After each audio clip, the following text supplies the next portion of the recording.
Welcome back to DAGryffyn Hobby. My name's Dave. In this video, we're going to take a look at wiring an older Lionel locomotive to run without the E-unit.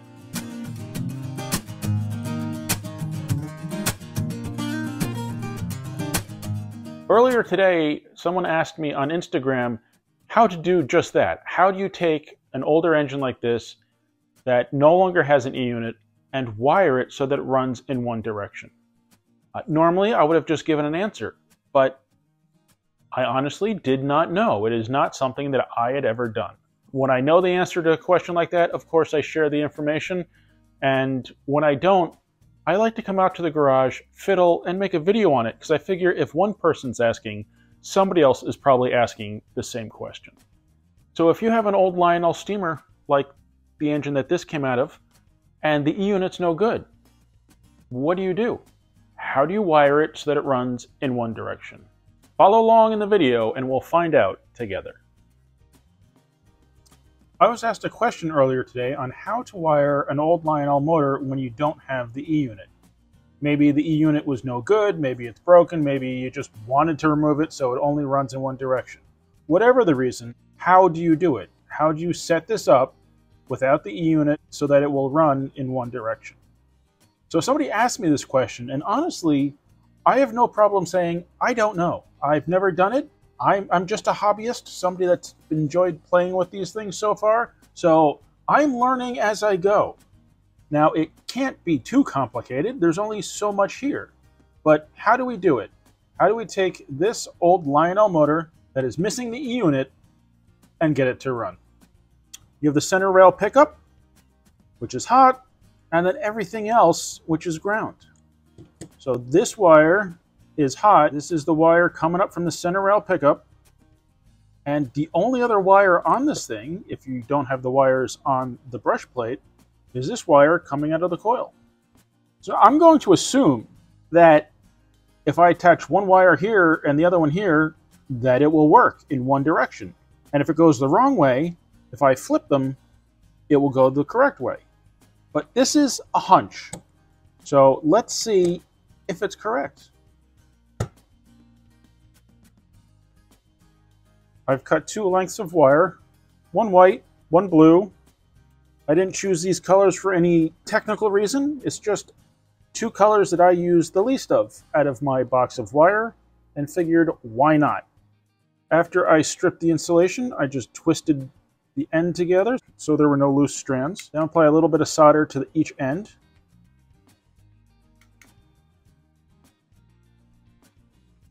And then also to the ends for the wires on the locomotive. I have a scrap of heat shrink tubing here, so I'll use that. For experiment purposes, I'm just going to quickly solder these two together.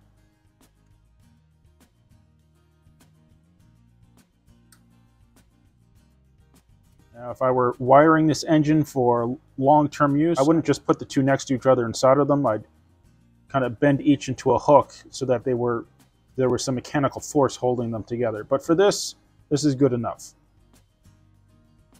Okay, can't find my lighter.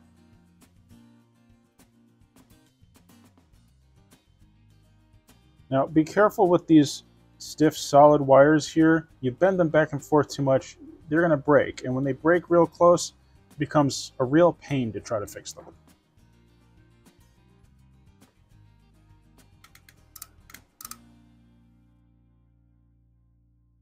I'm going to put a little bit of shrink tubing there.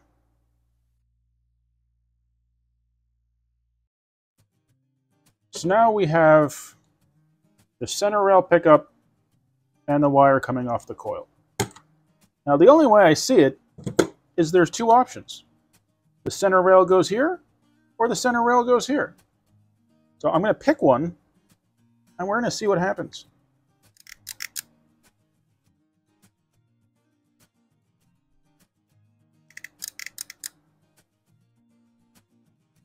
Okay, the wires are all secure.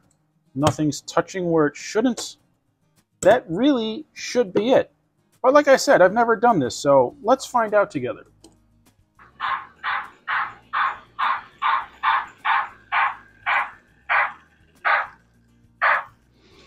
It's always a good idea to clear the rails before you start testing anything.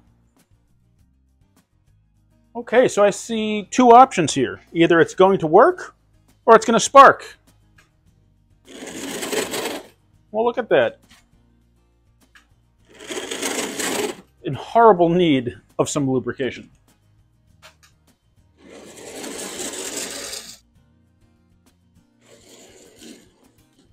With the wires this way, this is going towards where the E-unit would be. Now, depending on the particular engine shell that this is going in, this might be forward or this might be backward. So I guess it would come down to your specific application. If this is going the wrong way, desolder both of these just by applying a little bit of heat, and then resolder them in the opposite positions. And then it will go the other direction. Nice and simple, but doesn't make sense necessarily until you try it out.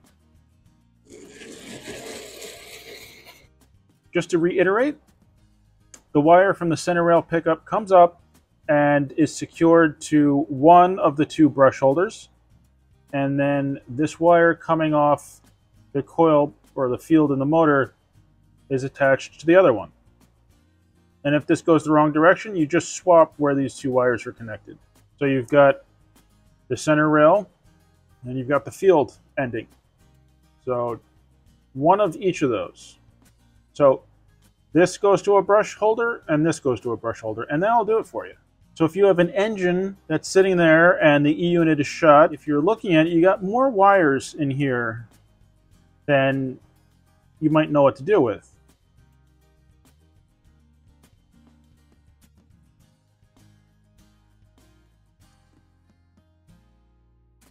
So if you look at it now, you have two wires from the brush plate over to the E-unit.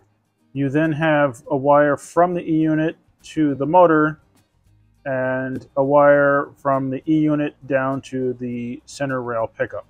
If I was going to take this particular motor and wire it to go one direction by removing the E-unit, I would disconnect these two wires off of the brush plate, leave them attached to the E-unit.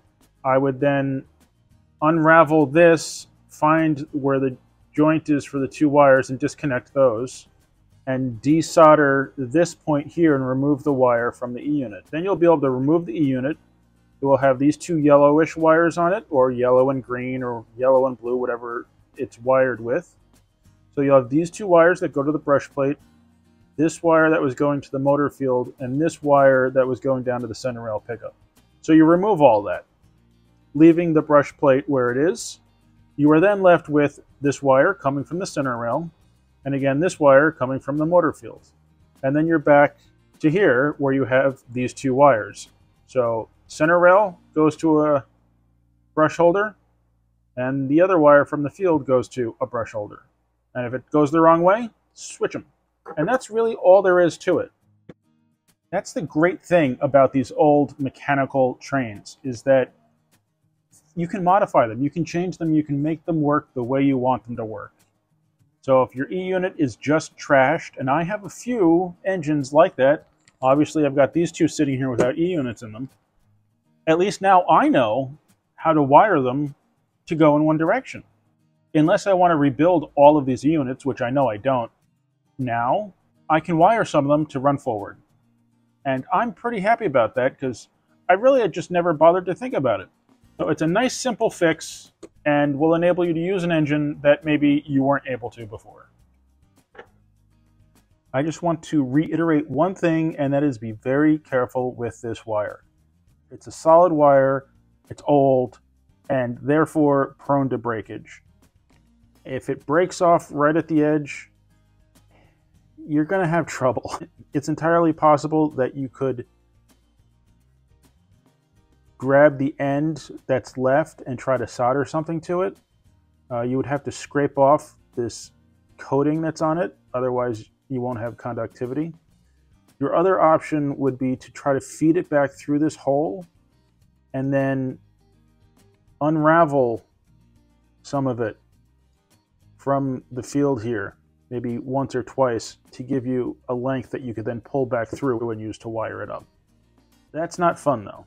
It's possible, it's doable, but it's annoying. So if you can, just be very careful with these wires. And that goes for any engine you're working on. These solid wires that are wrapped around the field that have been sitting in one position for 50, 60, 70 years, you start wiggling them back and forth, they're going to snap. So be careful. You have been warned. This is one of the things I love about the hobby. There's always something to learn. Doesn't matter how much you've done. And I like to just remind everybody, I'm a hobbyist. I have not been working on this stuff that long.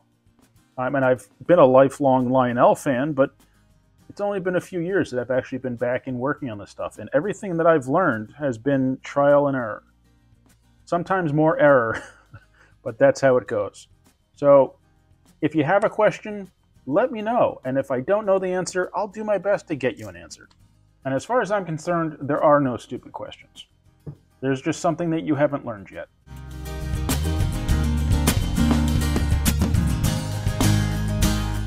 I hope you enjoyed the video. Thank you very much for watching. Please remember to like, comment, subscribe, and I'll see you next time on DAGryffyn Hobby.